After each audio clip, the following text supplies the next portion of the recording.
함께 따라하겠습니다. 우리 동네 복음 이야기. 우리 동네 복음 이야기. 성경을 읽다 보면 동네와 마을 이름들이 참 많이 등장을 하는데 각각의 마을마다 대표적으로 생각나는 인물들이 있습니다. 예를 들면 여리고 하면 여러분 누가 생각나십니까?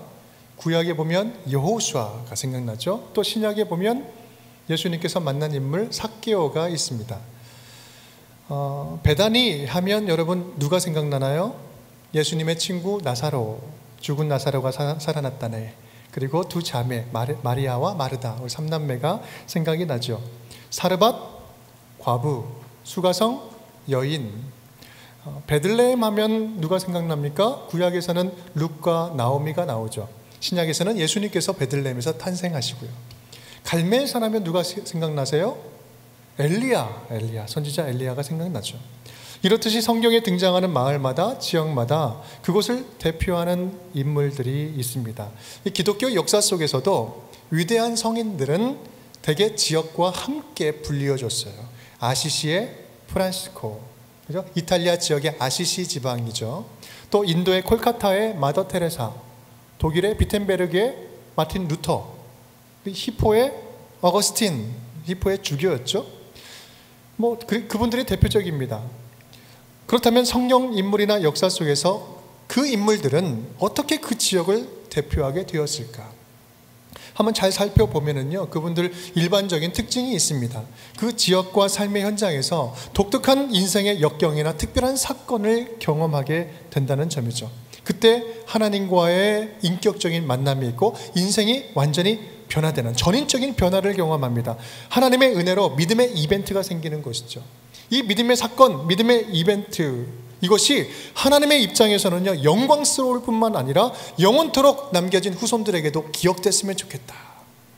그 기억에 남기고 싶은 그런 사건들이 있는 것이죠. 성경을 보면 하나님은 여러 가지 기억 장치를 두십니다. 사건에 두기도 하고요, 시간에 두기도 하고, 장소에 두기도 하고, 또 물건에 두기도 해요. 그래서 영원토록 믿음의 자녀들이 그것을 기억하도록 하시는 거죠.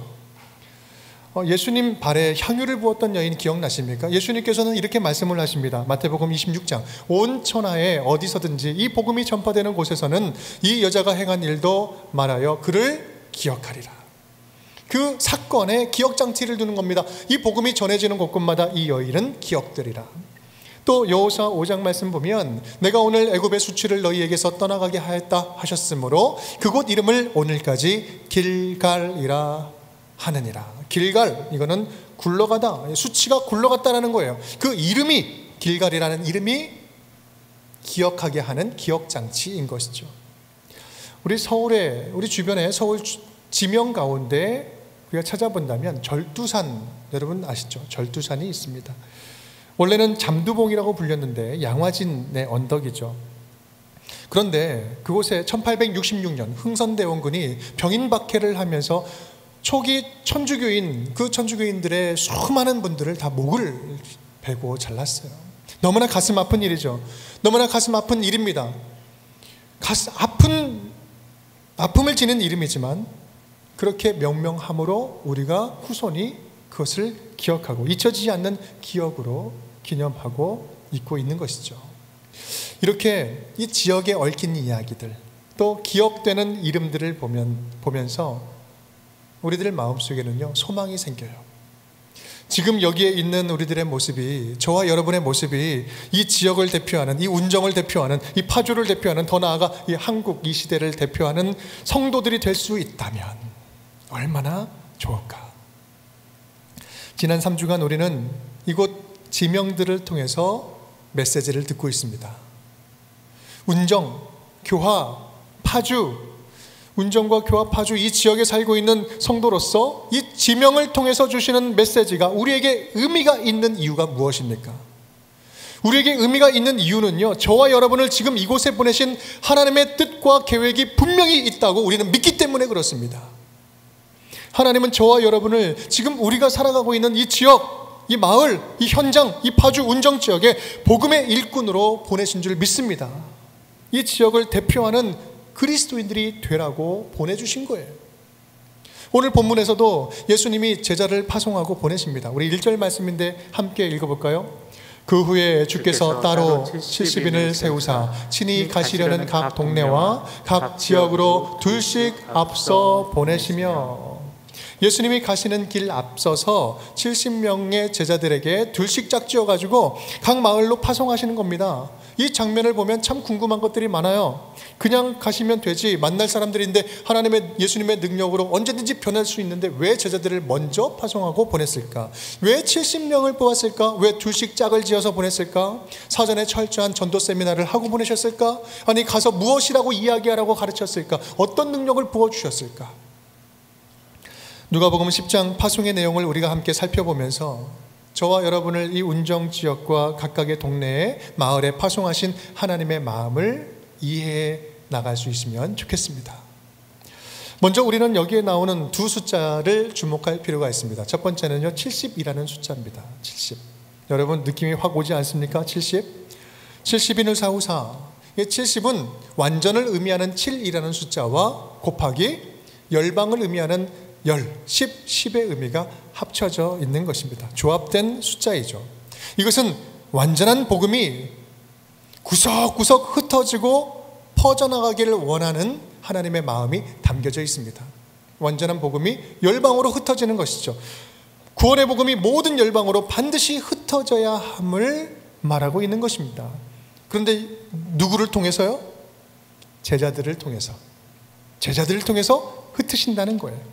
예수님의 지상사역은요, 예수님께서 부활하시고 승천하심으로 지상사역은 완료가 되었습니다. 더 나아가 이제 예수님의 이 복음사역은 누구에게 맡겨졌어요? 제자들에게 맡겨진 거예요. 복음으로 세상을 구원하는 사역은 이 남겨진 제자들에게 맡겨주신 거예요. 그래서 마태복음 28장 18절로 20절 말씀, 예수님께서 제자를 파송하는 말씀이죠. 이것을 예수님의 대위임령이라고 말합니다. 위임령 뭐예요? 맡기셨다는 거예요. 그러므로 너희는 가서 모든 민족을 제자로 삼아 아버지와 아들과 성령의 이름으로 세례를 주고 베풀고 내가 너희에게 분부한 모든 것을 가르쳐 지키게 하라. 볼지어다 내가 세상 끝날까지 너희와 항상 함께 있으리라 하시니라. 위임하셨다는 거예요, 제자들에게.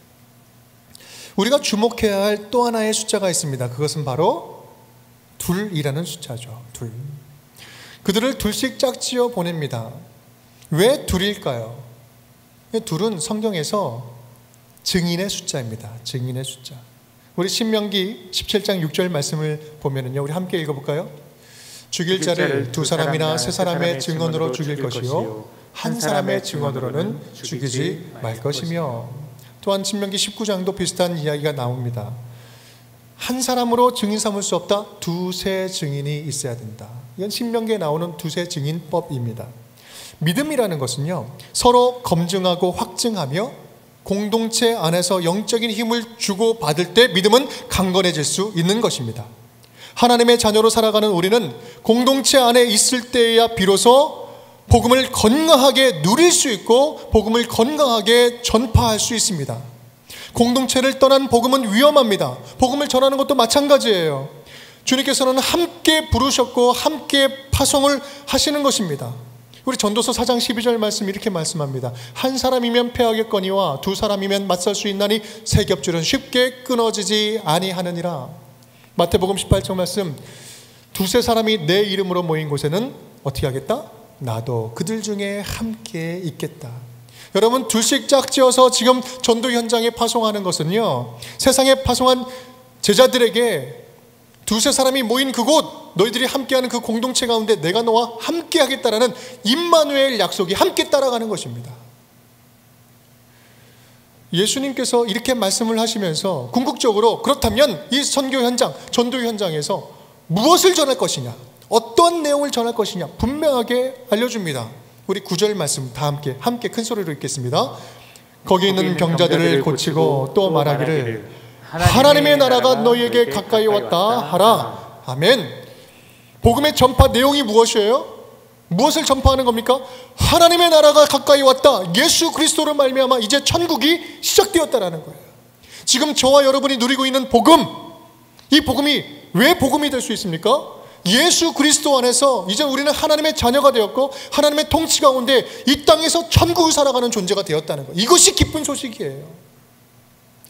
그렇습니다. 여러분, 정리해 보면요, 예수 그리스도의 오심으로 말미암아 이제 하나님 나라가 왔다. 천국이 시작되었다. 이 천국 복음을 전하도록 제자들을 보내시는 겁니다. 그런데 이 복음은 너무나도 기쁘고 행복한 복음이어서 각 동네마다 구석구석까지 남김없이 다 파송되기 위하여 70이라는 이 상징적인 숫자, 이 완전수를 강조하며 둘씩 짝지어서 공동체로 보내는 거예요. 그리고 이 복음 전파는 복음을 먼저 맛본 자들, 복음을 먼저 맛본 제자들에게 맡겨주시고 세상 끝날까지 내가 너희와 항상 함께 하겠다라는 그 약속을 주시면서 파송해 주고 계시는 것입니다. 그리고 이 약속은 지금 저와 여러분에게도 그대로 지금 이 자리에 이어지고 있다는 사실이에요. 쉽게 풀어서 말하면, 정상아, 운정교회 성도들아, 이 지역을 내가 너희에게 맡겼다. 이 지역은 너에게 맡겼다라고 말씀을 해 주시는 것입니다. 그렇다면 곧 이어서 등장하는 2절 말씀, 2절 말씀은 어떤 의미가 있을까요? 우리 함께 읽어보겠습니다. 이르시되 추수할 것은 많되 일꾼이 적으니 그러므로 추수하는 주인에게 청하여 추수할 일꾼들을 보내주소서 하라. 아멘.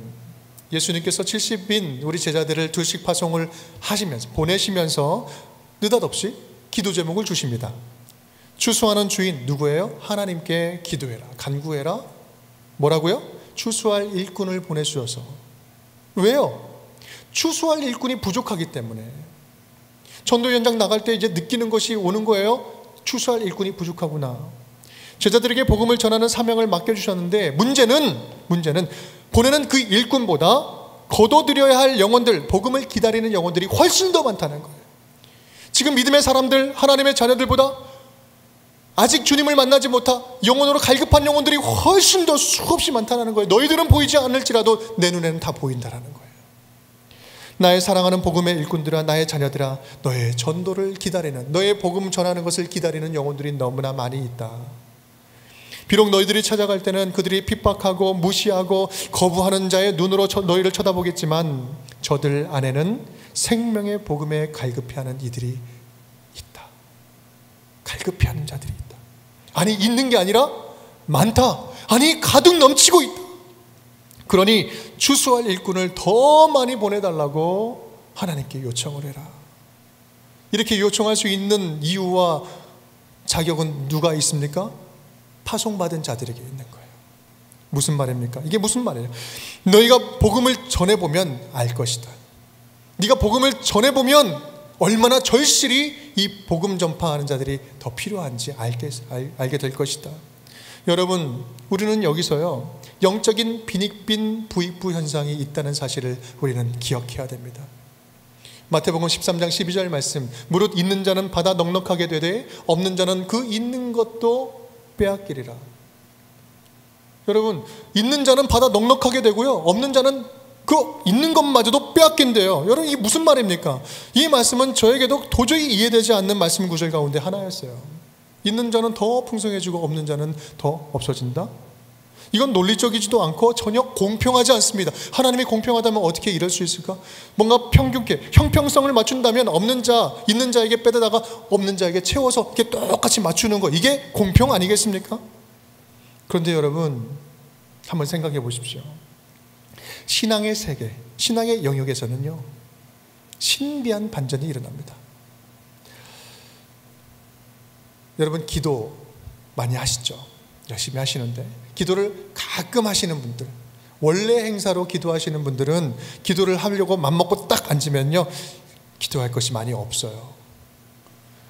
기도가 금방 끝나요. 막 기도 제목을 쭉 적어와서 쭉 읽잖아요. 10분, 20분 지나면 더 이상 짜내도 기도가 생각나지 않습니다. 그 시간부터는 하나님과 좀 서먹해지는 거죠. 주님, 이제 다음에 또 봐요. 그리고 이제 금방 끝내고 갑니다.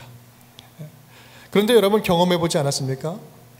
우리 기도를 호흡처럼 하시는 분들, 매일매일 기도가 습관이 되고 또 습관 속에서 주님을 만나는, 기도하는 자들, 기도는요, 그런 분들은 하면 할수록 기도 제목이 쌓이고 쌓입니다.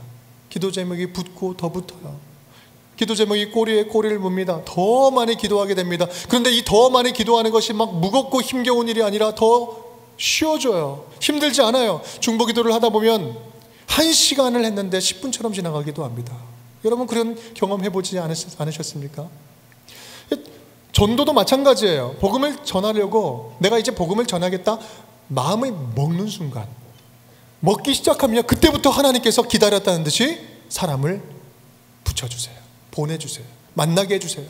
참 신비한 일입니다. 복음 전하려고 마음 먹고 준비하면 복음이 필요한 사람을 하나님께서는 보이게 해주신다니까요. 이것이 바로 전도하는 자에게 주시는 영적인 빈익빈 부익부 현상인 것입니다. 말씀 연구하는 것도 마찬가지예요. 말씀을 연구하기 시작하면 말씀 가운데 모르는 것이 더 많아져요. 더 아는 것이 더 많아지는 것이 아니라 하나님은 무궁무진한 분이구나.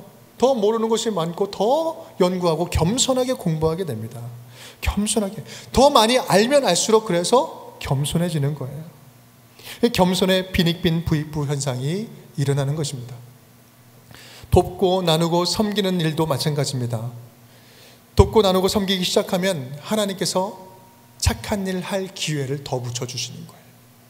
지금 우리 교회가 그렇지 않습니까? 이제 막 어린 교회, 그래도 뭔가 좀 선한 일들, 돕고 착한 일들 많이 해야 되겠다 이렇게 하니까요, 계속해서 도울 일들, 또 도움을 주시는 분들 함께 연락을 주시는 거예요. 그래서 우리 교회가 허브가 되고 주고받고 하면서 그런 풍성한 일들, 나누고 착한 일 할 기회들이 훨씬 더 많아지는 거예요. 이 지역에, 그리고 주변에 사는 우리 학교에, 성도들 가정에 말입니다. 여러분, 좀 우리들의 아이들이 자발적으로 기부하는 것을 배우고 있잖아요. 이게 얼마나 감사한 일입니까? 우리가 하나님의 일을 감당할 때 정상적으로 헌신하고 우리가 충성을 다하고 있다면 분명한 사실이 있는데, 그것은 바로 영적인 고갈이 찾아오는 것이 아니라 영적인 충만이 찾아온다는 사실을 믿으시기 바랍니다. 이것이 바로 우리가 결코 부인할 수 없는 영적인 빈익빈 부익부 현상입니다. 여러분, 그래서 기도하는 일에 좀 더 힘쓰십시오. 여러분 안에 담아주신 그 복음 전하는 일들 좀 더 힘쓰십시오. 그리고 말씀 보는 것들, 말씀 가운데 하나님 만나는 것들, 또 선한 일들 하는 것, 하나님이 기뻐하시는 그 영적인 일들에 더욱더 힘쓰시길 바랍니다. 그래서 더욱더 영적이고 신령한 일에 하나님께서 마음껏 사용하시고 더 부어주시고 더 채워주시고 더 마음껏 쓰시는 그러한 저와 여러분 모든 운정의 식구들이 될 수 있기를 주님의 이름으로 축복합니다. 우리 10장의 3절부터는요, 복음을 전하러 가는 제자들에게 예수님께서 추가적으로 설명을 해주세요. 복음 전하는 일은 그렇게 만만치는 않을 것이다. 내가 너희를 보내는 것이 마치 양을 이리 가운데, 늑대 가운데 보내는 것 같다라고 이야기를 합니다. 이 말씀은요, 반드시 너희들이 복음을 전할 때 거부자도 있을 것이고 너 무시당할 것이고 때로는 핍박하는 사람들도 나타날 것이다. 그런데 그 다음 말씀은 너희들에게 담아준 이 복음이 어떠한 복음인지 그 사실을 알려줘요. 전대나 배낭이나 신발을 가지지 말라. 어느 집에 가든지 평안을 선포해라. 평안을 빌라. 그런데 그것을 받아들이지 못하는 사람이면 그 빈 평안은 오히려 너에게 돌아갈 것이다. 주는 것을 당당하게 먹고 마셔라. 이 집으로 저 집으로 막 옮겨 다니지 말아라. 지금 이렇게 이야기하는 말씀하는 이 말씀의 뉘앙스, 말씀의 중심을 보면 한마디로 말하면 이 영적인 세계, 복음을 전파하는 이 세계 가운데 주도권이 누구에게 있다? 너희에게 있다는 거예요. 복음을 가진 너희에게 있다. 복음을 맡은 너희들에게 주도권이 있다. 복음 전파는 결코 구걸이 아니다. 너희 안에 있는 복음은 결코 값싼 복음이 아니다. 너희 안에 있는 복음은 삶을 완전히 전복시키고 변화시키고 사람을 능력으로 새롭게 하는 생명의 말씀의 복음이다. 네가 가지고 있는, 내가 담아주는 복음이 얼마나 위대한지 아느냐? 그러니 복음을 안 들으면 누가 손해다? 안 듣는 사람이 손해인 거예요. 복음을 전한다는 것은 여러분 운정교회 성도를 늘리려고, 신자를 늘리려고 하는 그런 아쉬운 행동이 아니잖아요. 우리가 부끄러운 것이 아니잖아요. 뭐가 부끄러워서 위축되고 구걸하듯이 복음을 전하겠습니까? 죽어가는 영혼을 살리는 유일한 처방전, 거룩하고 권세 있는 복음 아닙니까? 이 복음을 누리면서 이 복음을 당당하게 전하면서 살아가는 것, 이것이 결코 우리가 포기할 수 없는 크리스찬 성도들의 정체성인 것입니다. 누군가 당신은 뭐 하는 사람이야? 당신 안에 뭐가 있길래 이렇게 당당해? 뭐가 이렇게 자신 있어? 이렇게 묻는다면 뭐라고 대답하시겠습니까? 내 안에 하나님 나라 복음이 있다. 하나님 나라 천국을 살아가는 복음이 있다. 예수 그리스도로 말미암아 내가 이 땅에서 천국을 살아갈 수 있는 비결을 소유한 놀라운 하나님의 자녀다. 이렇게 이야기해야 하지 않겠습니까? 여러분, 저와 여러분 안에 담아주신 이 복음, 하나님 나라의 복음, 이 천국 복음, 이것이 얼마나 대단하고 위대한 능력이 있는지 여러분은 얼마나 실감하면서 살아가고 있습니까? 얼마나 그것을 누리며 살아가고 있습니까? 운정, 우리가 함께 살펴보았잖아요. 운정, 샘물 같은 복음을 주변에 나눠주고 흘려보내면서 살아갈 수 있는 이것도 주님께서 사랑의 복음을 담아주셨기 때문에 샘물 같은 복음을 흘려보내며 살아갈 수 있는 것입니다. 파주, 허물어진 믿음을 다시 견고하게 세울 수 있는 것도 주님께서 진리의 복음을 우리에게 담아주셨기 때문에 복음 안에서 우리의 믿음이 다시 한번 견고해지게 세워져 갈 수 있는 거예요. 교환은 어떻습니까? 우리가 만나고 친구가 되고 하나 되어 예수 그리스도를 닮아갈 수 있는 이러한 은혜도, 하나님의 자녀, 이 공동체를 주신 은혜도 하나님께서 하나님의 그 복음을 우리에게 주셨기 때문에 이 복음 안에서 우리가 살아갈 수 있는 거 아니겠습니까? 함께 예수 그리스도를 닮아갈 수 있는 축복을 누리고 있잖아요. 우리 하나님께서 오늘 저와 여러분에게 주시는 말씀은 그 위대한 복음을 가지고 우리들이 살아가고 있는 이 지역, 이 동네와 마을, 삶의 현장, 우리들의 가정 구석구석마다 복음의 흔적을 남기면서 살아가라. 복음의 흔적을 남기면서 살아가라. 복음의 흔적을 네가 사는 그곳에 진하게 남겨라. 주님께서 우리에게 주시는 말씀입니다. 우리가 사는 이 지역, 이 근처 지역에 진한 믿음의 흔적을 남긴 이야기를 하나 소개하면서 말씀을 마치도록 하겠습니다. 우리 교회에도 금촌에서 오시는 분들 많이 계세요. 봉일천에서 오시는 분들도 계시는데, 이 봉일천 근처에 조리읍에 파주 최초의 장로교회가 있습니다. 대원교회인데요. 지금으로부터 한 72년 전에 그 교회에서 있었던 일입니다. 1949년 3월 달에 당시 봉일천 국민학교죠. 봉일천 국민학교 초등학교에서 국기에 대한 국기 배례를 거부한 사건이 있었습니다. 근데 거부를 누가 했냐면 이 대원교회 초등학교 다니는, 대원교회 주일학교를 다니는 우리 아이들이 거부를 한 거예요. 이 배례라는 것은 지금은 우리가 이렇게 경례할 때 손을 얹잖아요. 근데 크게 절을 하는 겁니다. 당시 국기에 대한 배례를 하지 않으면 그것은 빨갱이로 취급받았어요. 근데 이 배례하는 것은 신사참배하는 것과 똑같은 방식으로 똑같은 형태로 하는 거예요. 절을 하지 않은 이 사건은 당시 큰 문제가 되었고 사회 이슈가 되었습니다. 결국은 그 초등학생 아이들, 주일학교 아이들이 36명이 퇴학을 당하게 됩니다. 여러분, 이 이야기에 대해서 영상이 있는데 우리 잠시 영상을 보고 말씀을 나누겠습니다. 언뜻 보기에는 여느 예배당 건물들과 다름없어 보이지만 마치 위아래 다른 옷을 입은 듯한 건축 양식을 가진 대원교회는 아주 특별한 이야기를 품고 있습니다.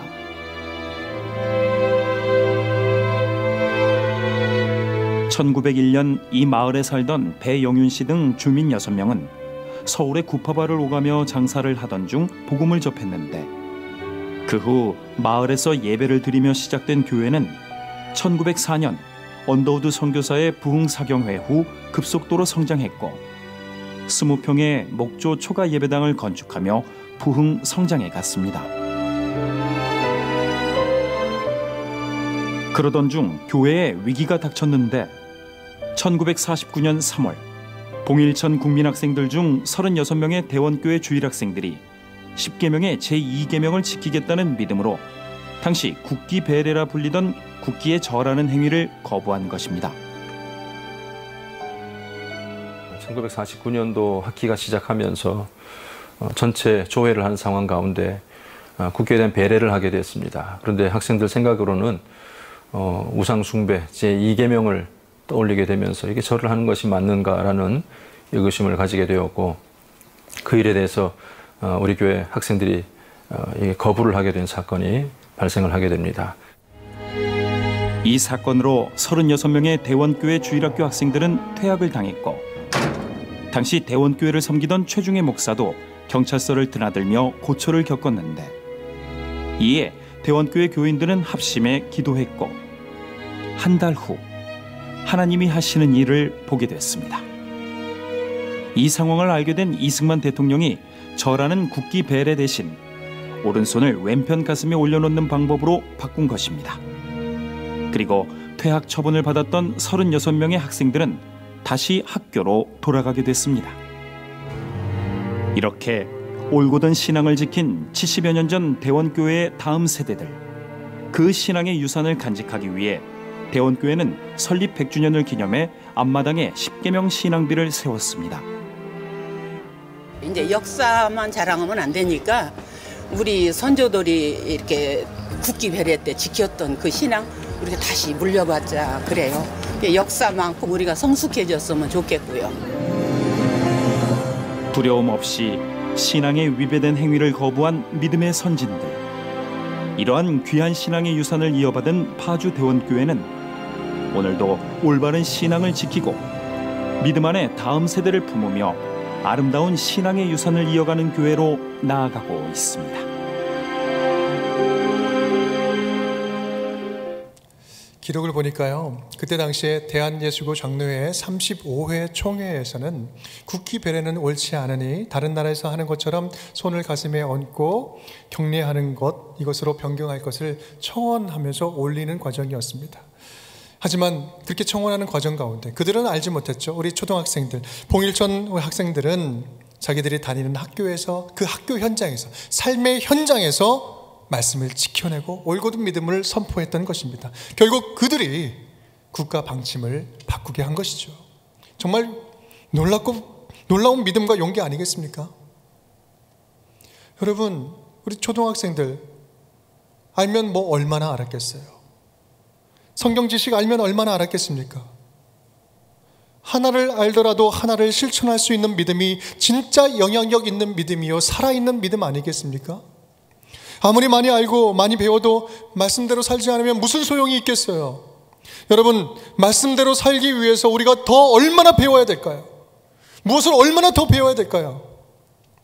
지역을 살리고 가정을 살리고 마을을 고치고 땅끝까지 이르러 복음을 전하는 능력은 다른 곳에 있지 않습니다. 믿는 자들이 지금 살아가고 있는 이 현장에서 하나님이 주신 그 말씀을 말씀대로 실천하며 살아가는 이 믿음의 흔적을 남기는 것입니다. 72년 전에 우리 국민학생들, 초등학생들이 그 배운 10계명만큼 배운 10계명만큼 실천하며 살다가 퇴학당한 것처럼, 정직하게 살다가 손해보는 것처럼, 믿음대로 살다가 바보처럼 이용당하는 거. 여러분, 세상 사람들은요, 그렇게 살아가면 바보라고 이야기가 비웃어요. 하지만 그런 삶의 현장, 말씀대로 살다가 손해보고 피해당하고 이용당하는 것, 그렇게 살아가더라도 하나님의 말씀이 맞음을 지키고 살아가는 것, 그것이 바로 그렇게 살아가는 현장이 하나님 나라를 흔적을 살아가는 현장인 줄 믿습니다. 누가 그걸 보고 있어요? 누가 알고 있습니까? 누가 그것을 갚아주겠습니까? 하나님이 알고 하나님이 보고 하나님이 갚아주시는 거 아니겠습니까? 우리가 그렇게 살아갈 때 하나님의 통치가 임하는 거예요. 하나님의 다스림이 임하는 것입니다. 천국이 무엇입니까? 하나님의 다스림이 있는 곳이잖아요. 우리가 하나님의 말씀대로 살아가는 그 현장이 하나님 나라가 임하는 천국 현장인 줄 믿습니다.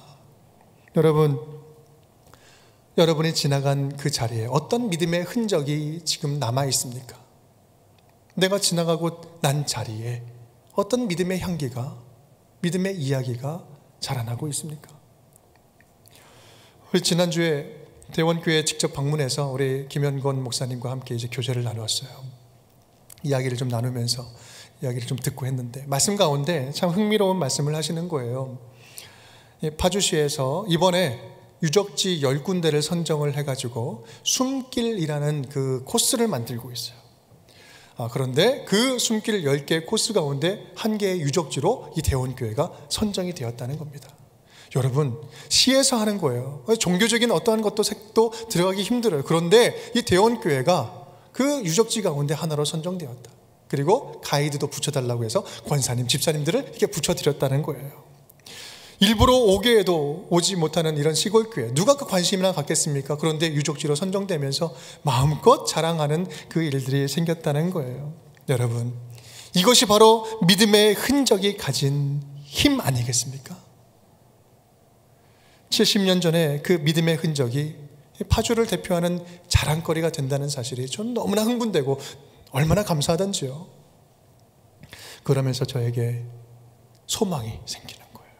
꿈이 생깁니다. 뭐겠습니까? 바로 우리 운정교회, 저와 여러분, 우리 성도들, 저와 여러분의 그 믿음의 흔적이 파주를 대표하는 자랑거리가 되었으면 좋겠다. 이 운정을 대표하는 자랑거리가 되었으면 좋겠다. 우리의 믿음의 흔적이 다른 사람들이 봤을 때, 그리고 후손들이 기억할 때, 아, 이곳에 운정교회가 있어서 복음의 씨앗이 뿌려져서 내 그 복음의 유산을 내가 먹고 살아가고 있구나. 그렇게 고백할 수 있다면 그것처럼 얼마나 아름다운 일이 있겠습니까? 우리 3대 목표 5대 비전의 개혁 정신으로 한국교회의 희망과 자랑이 되고, 복음 통일의 전초기지가 되고, 섬김과 사랑의 성지가 되고, 예수 그리스도를 알지 못하는 사람들이 예수 믿고 다시 변화되는 회심자들의 놀라운 역사가 넘쳐 흐르는, 하나님 나라를 살아가는 천국 백성들이 살아가는 이 동네, 물된 동산과 같은, 천국과 같은 이 에덴 동산, 21세기의 에덴 동산, 바로 이곳 운정교회에서 펼쳐진다면 얼마나 감사한 일일까. 그 꿈을 꾸게 되는 거예요. 여러분, 그 꿈을 우리 교회에서 저와 여러분 함께 꾸시지 않으시겠습니까? 우리들이 살아가는 동네를 복음의 이야기로 채우는, 복음의 흔적으로 채우는 저와 여러분이 될 수 있기를 주님의 이름으로 축원드립니다. 우리 반주해 주실 때 잠시 말씀을 생각하시면서 함께 기도하겠습니다. 하나님, 그렇습니다. 우리에게 복음의 일꾼으로 우리의 현장 가운데 보내주셨습니다. 복음의 흔적을 남기는 주의 자녀들이 되게 하여 주시옵소서. 함께 기도하겠습니다. 주님 감사드립니다. 아버지, 이 지역을 보내주셨을 때 주님의 크신 기대와 사랑이 있고, 또 주님이 복음을 흩뿌리는 세상 방방곡곡 가운데 하나님 나라 복음을 심어내는 귀한 기회로 우리를 사용하여 주신 줄 믿습니다. 하나님, 우리의 가정이, 우리의 직장이, 그리고 우리 살아가는 마을 속에 아버지 복음의 흔적을 남기고 주님의 살아계심을 증거하는 주의 자녀들이 다 되게 하여 주시옵소서. 주님 역사하여 주시고 말씀해 주시니 우리 교회가 위치한 이 파주 운정 지역에 마음껏 사용하여 주시고, 아버지 운정 지역에 피우게 아버지 하시고 운정교회가 빛되게 하시고 아버지 하나님의 소문되게 흔적, 하심으로 아버지 아름다운 주님의 꿈을 하나님의 자랑, 흔적이 되도록 인도하여 주옵소서. 하나님의 기쁨이 되는 교회 되게 하여 주옵소서. 사랑과 은혜가 풍성하신 아버지 하나님 감사드립니다. 오늘 주님 제자들을 파송하는 모습을 통하여 우리 운정교회를 이곳 이 현장에 보내주시고 주의 자녀로서 이곳에서 복음의 일꾼 삼아 주시니 감사드립니다. 하나님, 우리가 살아가는 이 현장, 직장, 이 마을, 우리 가정 가운데 복음의 흔적을 진하게 남기며 살아가는 주의 자녀들이 되게 하여 주옵소서. 예수 그리스도의 이름으로 축복하며 기도드리옵나이다. 아멘.